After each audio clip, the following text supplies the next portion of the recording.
नहीं मोल। Jai Hind, good afternoon all of you my dear friends.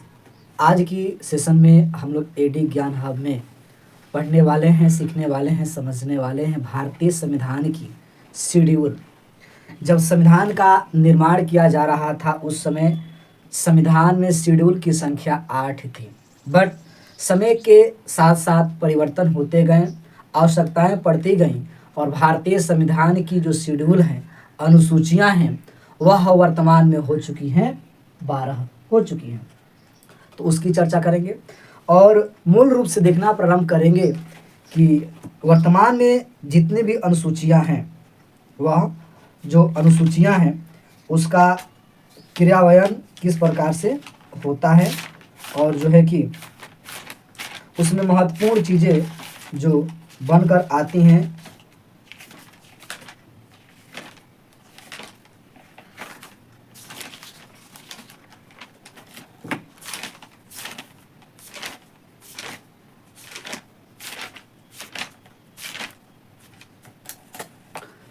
तो अब हम देखेंगे कि भारतीय संविधान में कुल आर्टिकल अनुच्छेद 395 है, बट वर्तमान में 470 हो चुके हैं। साथ ही साथ अनुसूचियां 8 थी, 12 हो चुकी हैं और 12 जो है कि हम आपके सामने लेकर आए हैं, उसको देखने का प्रयास करेंगे।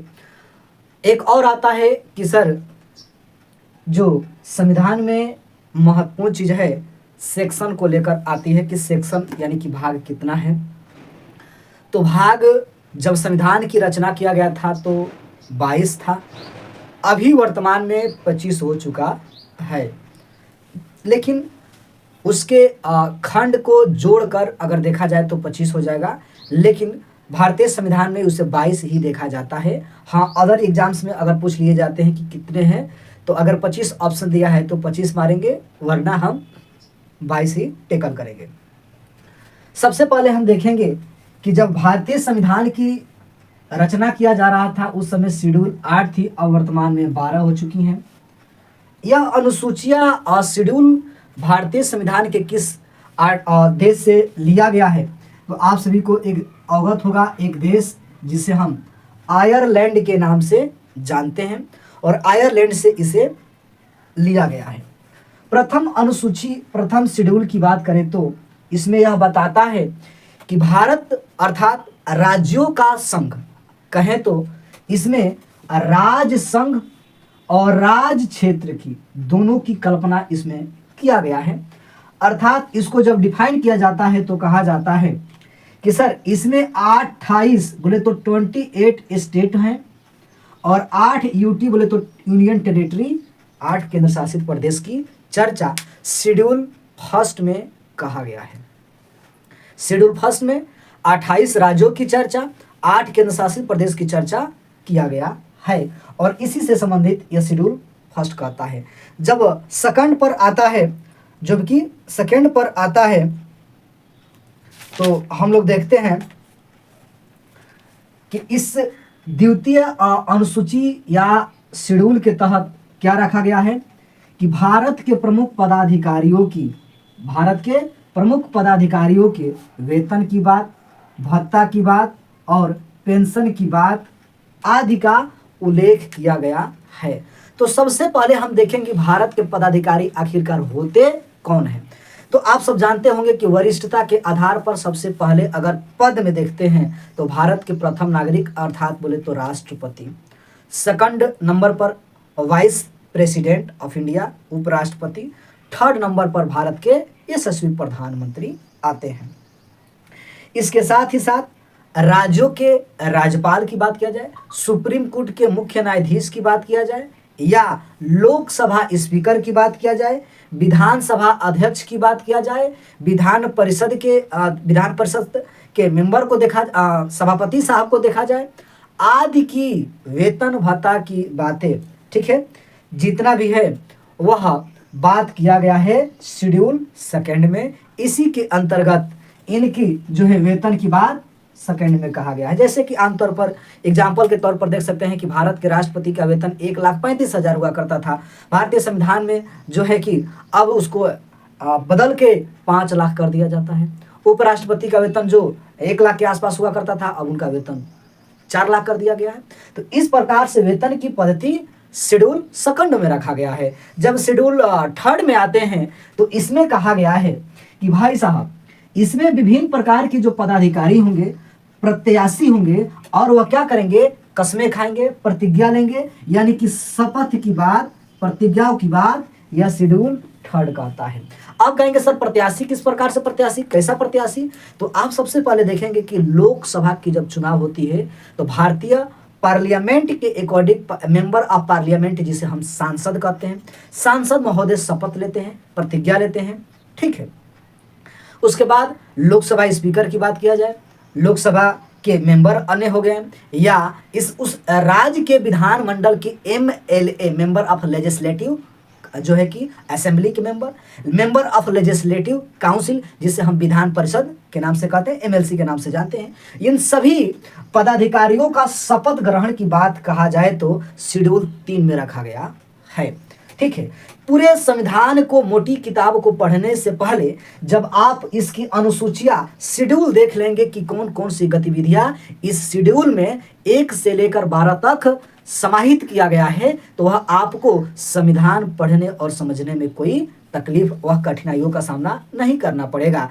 अब हम पहुंचते हैं सर आर्टिकल नंबर 4, शेड्यूल 4 में, बोले तो चतुर्थ शेड्यूल में, अनुसूचिया में, और इसमें कहा गया है कि राज्यों या संघ राज्य क्षेत्रों के लिए, मैं कहूं तो स्टेट एंड यूटी से राज्यसभा के लिए मेंबर ऑफ पार्लियामेंट जो होते हैं सांसद साहब, तो आप सभी को अवगत होगा कि हम देखते हैं कि संसद है, और संसद के बॉडी कितने हैं, तो आप सब देखते होंगे कि संसद के बॉडी सर 3 होते हैं। एक सबसे पहले राष्ट्रपति, LS जो है कि राज्यसभा, RS लोकसभा। तो सबसे पहले राष्ट्रपति, राज्यसभा, लोकसभा। तो राज्यसभा के लिए अगर नामित करना होगा किसी राज्य से या केंद्र शासित प्रदेश से, तो उसकी रिक्त स्थानों की आवंटन कैसे किया जाए। जैसे एग्जाम्पल के तौर पर देखते हैं कि उत्तर प्रदेश से राज्यसभा के मेंबर कितने चुने जाते हैं, तो 31 चुने जाते हैं। बिहार से लोकसभा जो है राज्यसभा के मेंबर कितने चुने जाते हैं, तो जो है कि 16 चुने जाते हैं। तो इसी प्रकार से जो है कि राज्यसभा के लिए जो रिक्त स्थान होती हैं राज्यों और यूटी से चुने जाते हैं, जो शेड्यूल चतुर्थ में कहता है। 5वां शेड्यूल में क्या कहता है कि अनुसूचित जनजाति क्षेत्रों के प्रशासन और नियंत्रण के बारे में उपबंध की बातें कहा गया है। यानी कि भारत में 28 स्टेट की चर्चा किया गया है, जो शेड्यूल फर्स्ट बता रहा था, और उस 28 स्टेट में schedule caste and schedule tribe, जनजाति व अनुसूचित जाति और अनुसूचित जनजाति जहां एरियाज है, जहां क्षेत्र है, उसको विशेष जो है कि स्पेशल प्रशासन को देख रेख के लिए, नियंत्रण के लिए प्रावधान इस संविधान के शेड्यूल 5 में रखा गया है।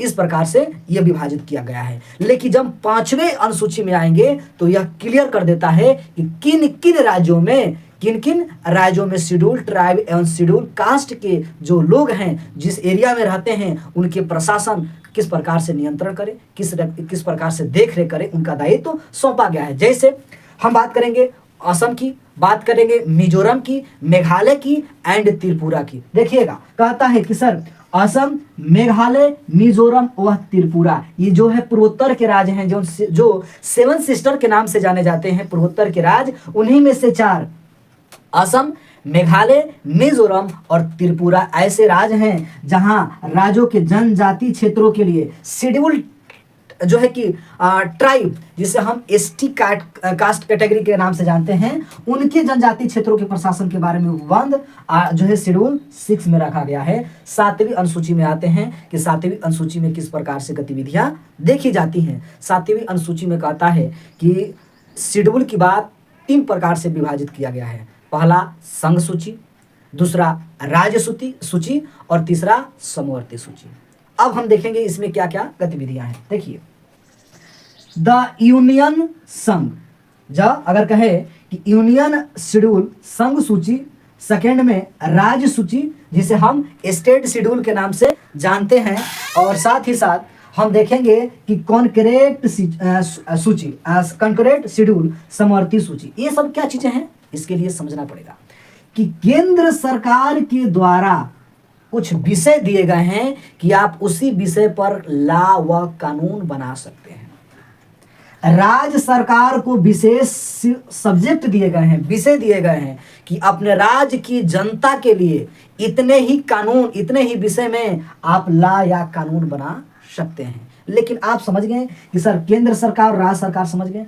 अब जो है कॉन्करेंट शेड्यूल बोलते हैं, समवर्ती सूची में क्या कहता है, समवर्ती सूची में यह कहता है कि केंद्र सरकार प्लस राज्य सरकार, इस दोनों पर जो है कि दोनों विषयों पर नियम व कानून बनाया जा सकता है। केंद्र भी बना सकती है, राज्य सरकार भी बना सकती है। इसकी चर्चा शेड्यूल 7 में किया गया है और यही समवर्ती सूचियां अगर देखा जाए तो आयरलैंड के संविधान से ग्रसित किया गया है। फिर आपके जहन में सवाल बनता होगा कि सर संघ सूची में कितने सब्जेक्ट जुड़े गए हैं, राज्य सूची में कितने जो है कि सब्जेक्ट जुड़े गए हैं और समवर्ती सूची में कितने विषय जुड़े गए हैं, जिस पर राज्य सरकार, केंद्र सरकार और दोनों मिलकर सूचियां जो है कि कानून बनाती हैं। तो इधर देखिएगा, संघ सूची में 97 विषय को एक लाया गया है, यानी कि संघ सरकार यानी कि केंद्र सरकार 97 विषय पर कानून बना सकती है, इनको पावर दिया गया है। राज्य सरकार को 66 विषय पर यह कानून बना सकती हैं और केंद्र और वर्सेस राज्य दोनों समवर्ती पर 47 विषयों पर जो है कि कानून बना सकती है। इसकी चर्चा शेड्यूल 7 में कहा गया है।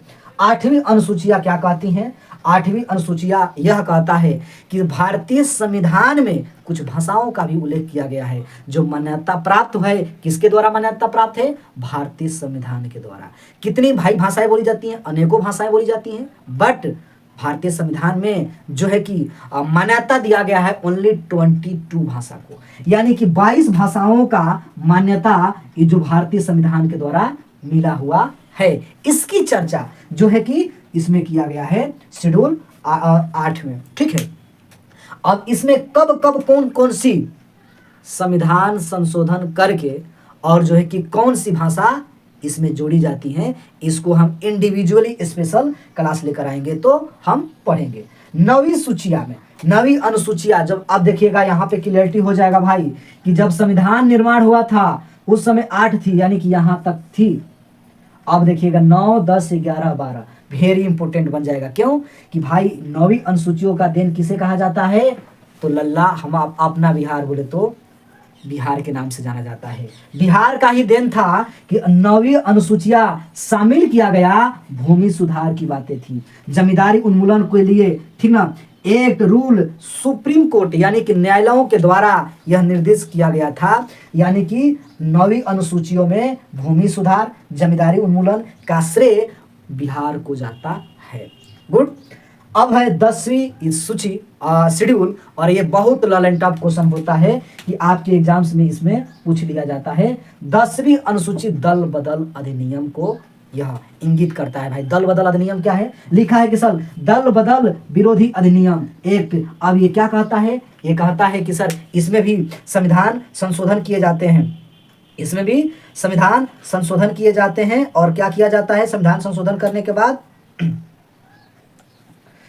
इसमें यह कहा जाता है कि अगर कोई राजनीतिक पार्टियां किसी पार्टी से जुदा होकर, अलग होकर, और जिस पार्टी पर वह चुनाव जीती हैं और रेशियो में नहीं 50% यानी कि 15% एक साथ विधायक या मेंबर ऑफ पार्लियामेंट किसी अन्य पार्टी में चले जाते हैं तो दल बदल विरोधी अधिनियम के तहत उनकी सदस्यता रद्द नहीं होगी। बट अगर 15% से कम रेशियो में इनके अगर कोई भी मेंबर प्रत्याशी अगर दल बदल करता है, किसी अन्य दल से जीत कर किसी दूसरे दल में अगर उसमें चलता है या पहुंच जाता है या उसमें शामिल हो जाएगा तो उनकी सदस्यता दैन्य हो जाएंगी, समाप्त हो जाएंगी। इसकी चर्चा जो है कि किया गया है, जो है कि 52 अमेंडमेंट एक्ट 52वां संविधान संशोधन 1985 में यह किया गया था। लेकिन इसका कुछ अपवाद रह गया है जो 15% जो केवल में चले जाते हैं और इसका दुरुपयोग होता रहता है।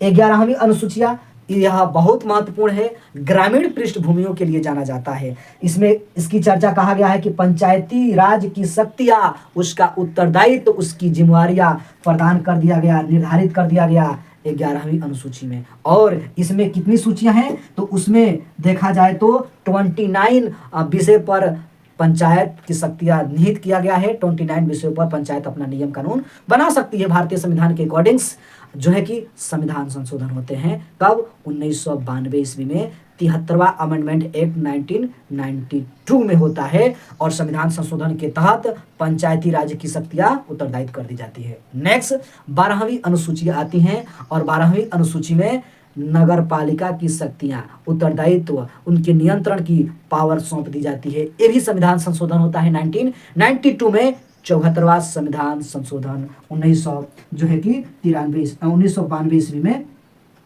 संशोधन होता है।